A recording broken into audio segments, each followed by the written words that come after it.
Merry Christmas. By the way, I am wearing my new Diet Mountain Dew t-shirt that I got for Christmas today from Rob from Arena Gridiron. Thank you, Rob. And I didn't bring it to show you, show and tell, but my man Gilbert Arenas gave me my best Christmas gift. Don't tell Ernestine I'm saying this, but my best gifts were 2 Michael Jordan worn Wizards practice garb, a t-shirt and some shorts that Michael actually practiced in when he was a Washington Wizard that Gil acquired. Wow, I'm honored, I'm flattered. I'm gonna frame them.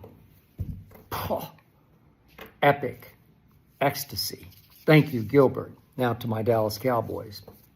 I just sat through the whole thing. And by the way, all I really wanted for Christmas for my Dallas Cowboys were my 2 front teeth back for those 3 straight losses in such crucial games. At Detroit, 44-30. At home against J.J. McCarthy, 34-26.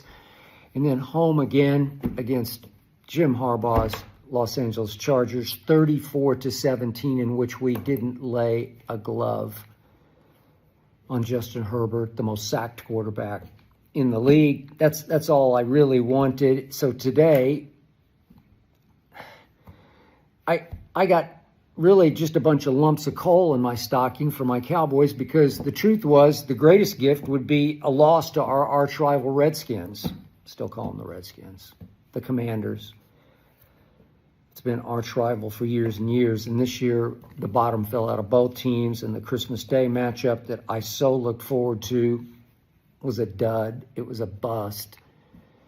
It was a Grinch having stolen the Cowboys' Commanders. What was left of the Commanders with Josh Johnson at quarterback on his 14th NFL stop, age 39, hadn't started a game since 2021. We turned him into Jaden Daniels today. I don't know, it's just hard to watch. At least, I predicted when the game started we should win 40-0. He didn't even have Laramie Tunsil as blindside protector, left tackle, obviously. My God, come on, at least go win 40-0. And we go up 7-0, and they go get a field goal. And I'm like, what? They got a field goal? And it's 7-3. I said, okay, 40-3 is what I tweeted. And I look up, and with 4 minutes left in the game, the Commanders were still in it 27-20. That's just shameful. That's embarrassing on the Christmas Day solo stage, albeit on Netflix. And I'm saying, well, if you're going to beat them, just beat the hell out of them. Just beat them to smithereens on Christmas Day and the solo stage. Don't let them hang in. The final score was 30-23. What? 30-23? And I don't even have a consolation prize here, because not only did I win, but I actually won the right to fall a rung or 2 in the draft. That's what I won the right to. At least if you're going to keep it close, lose it, so that we actually gain a draft position to draft somebody on defense. I mean, Josh Johnson goes 15-23 for 198, didn't turn it over one time, neither did we.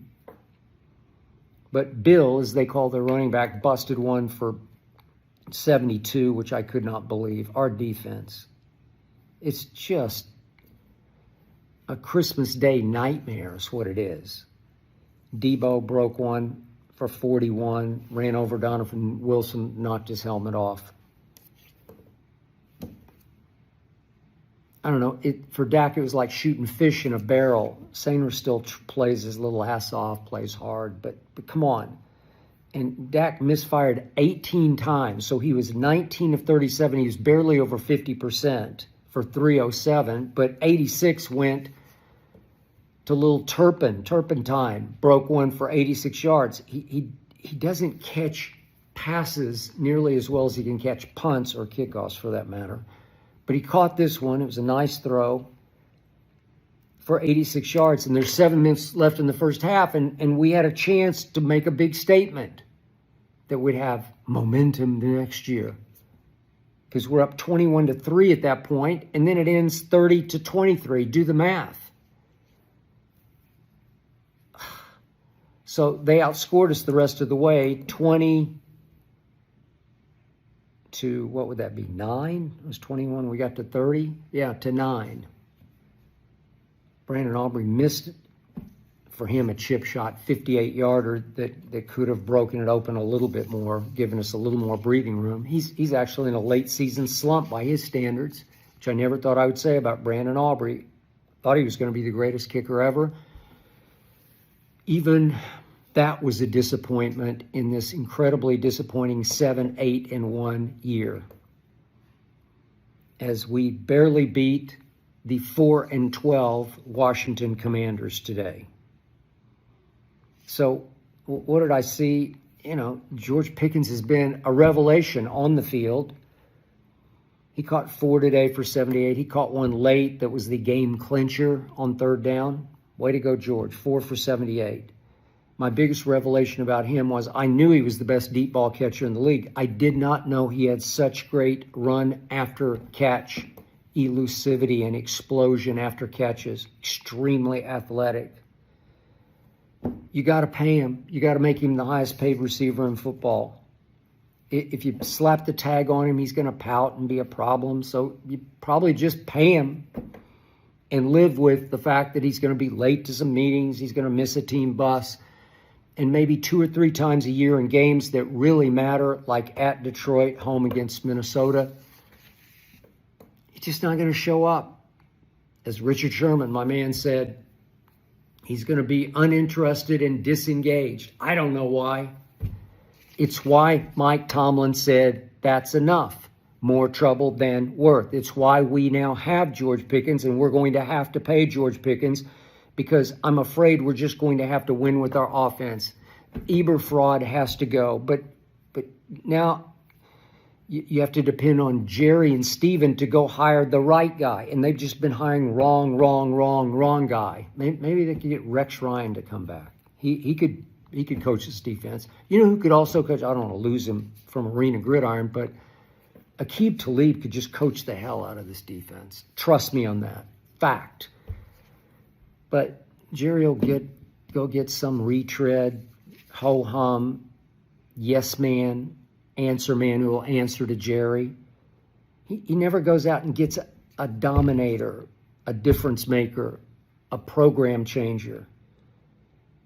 I don't care what you say. Those 2 wins within 4 days against last year's Super Bowl teams, the win over Philadelphia, come back from 21-0 down, then outgunning Mahomes, obviously, at home on Thanksgiving 4 days later, that they're actually indictments of shoddy. Yeah, we get up for those games because who won't get up for those games against defending champ and defending runner-up and it's Patrick Mahomes on Thanksgiving?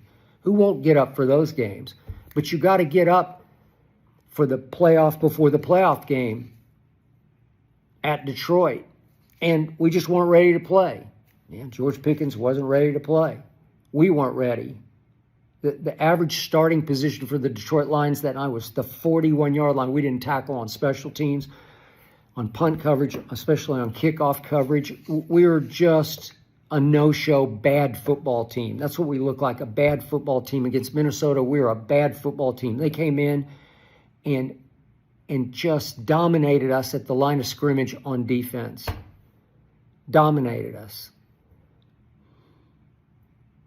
Just lined up 8 men and said, beat us, and we couldn't beat them. Dak was lost the whole game. Shoddy was lost the whole game. The Chargers come in and we got like a 1% playoff shot left. And they just dominated us the whole day because we couldn't rush the passer. I saw flashes from Clowney against Philadelphia and especially against Mahomes. He was our best pass rusher. Who knew? Seemed like he was way over the hill, and he came back to this side of the hill. Jadeveon Clowney. He was the best player on defense today. He had a sack and a half. He had 3 quarterback hits. He flashed for me today, number 42. Weird number for an edge rusher, but 42 coming off the edge, and we still got 41, but I didn't even see 41 play today, Ezra Waka. We ran 87 plays today to only 41 for Washington. 87 to 4. That's impossible. That's how much we controlled the football. They went 1 of 6 on third down, but they kept hitting big plays at key moments and hung in the football game. I was embarrassed. I saw some flashes from Shamar James. He led us with 6 tackles, tied with Siobhan Ravel.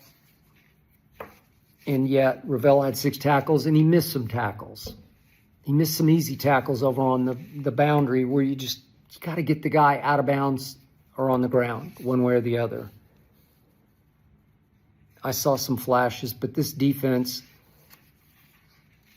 it just has a long way to go. I thought Quinnen Williams, the acquisition had flipped the script, but it did for 2 games, but not after that. I'm not sure about Shoddy. I'm just not sure how hard they play for him. I think they just think he's a nice guy. Nobody's afraid of him. There's no Jimmy Johnson in him. There's no Tom Landry in him, obviously. Nobody fears for their job. It's still a country club. Great place to play because Shoddy keeps everybody happy because he's just such a nice guy. Nice guys finish last in the NFL. It's not what I need as my head football coach. I don't know.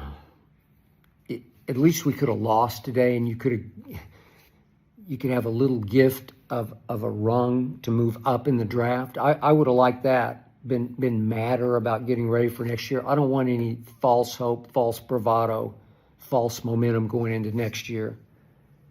This year took a lot out of me. It required a lot of diet dew to get me through shows on Arena Gridiron. We're on tomorrow. I'll be arguing with the Keeb to leave tomorrow. We'll also do some basketball tomorrow with Kenyon Martin, Rashad McCants. We're doing a little bit of a combo show in Gills Arena. Arena Gridiron meets Gills Arena. So I'll see you there. I hope you're having a merrier Christmas than I've had, although I do love my authentic MJ t-shirt and shorts, practice worn. Thank you, Gil. You saved my Christmas.